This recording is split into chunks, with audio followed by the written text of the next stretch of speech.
ગુજરાત દાહોદ જિલ્લામાં દાહોદ તાલુકાના બાવકા ગામમાં 22/1/2024 સોમવારના રોજ સવારે 7:30 કલાકે પ્રભાત ફેરી કાઢવામાં આવેલ હતી। આ પ્રભાત ફેરી બાવકી ફળિયાથી ચાંદાવાડા ભાભોર ફળિયા રાણી ક્રોસિંગ થઈ બાવકી હનુમાન દાદા મંદિર સુધી પ્રભાત ફેરી કાઢવામાં આવેલ હતી। આ રેલીમાં ગામના બાળકો, વડીલો, બહેનો, યુવાનો ભેગા મળી મોટી સંખ્યામાં રામ ભગવાનના નારા લગાવી મોટી સંખ્યામાં રેલી કાઢી હતી। રેલી બાદ મંદિર પર યજ્ઞ અને આરતી પ્રસાદીનો પ્રોગ્રામ પણ દિવસે રાખવામાં આવેલ હતો અને ગામના લોકોનું નિવેદન પણ લેવામાં આવેલ હતું। અહેવાલ હિમરાજ બી ભાભોર, જાગશે ગુજરાત દાહોદ।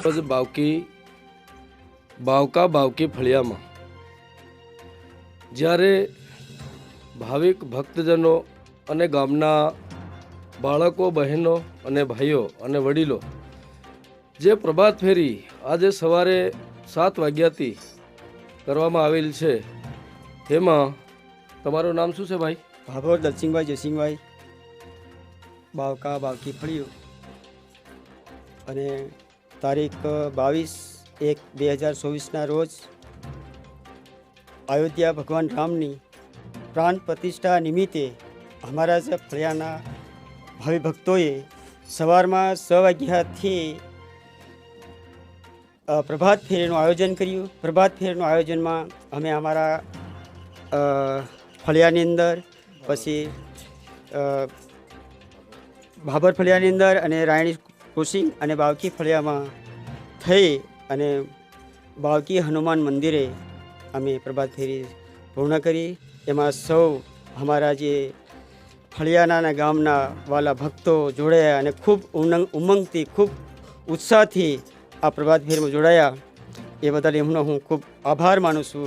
અને પછી દિવસે અમે 1 કુંડી ગાયત્રી અને 1 કુંડી મહાયજ્ઞ રાખ્યો છે અને એમાં બધા ભક્તો જોડાવાના છે અને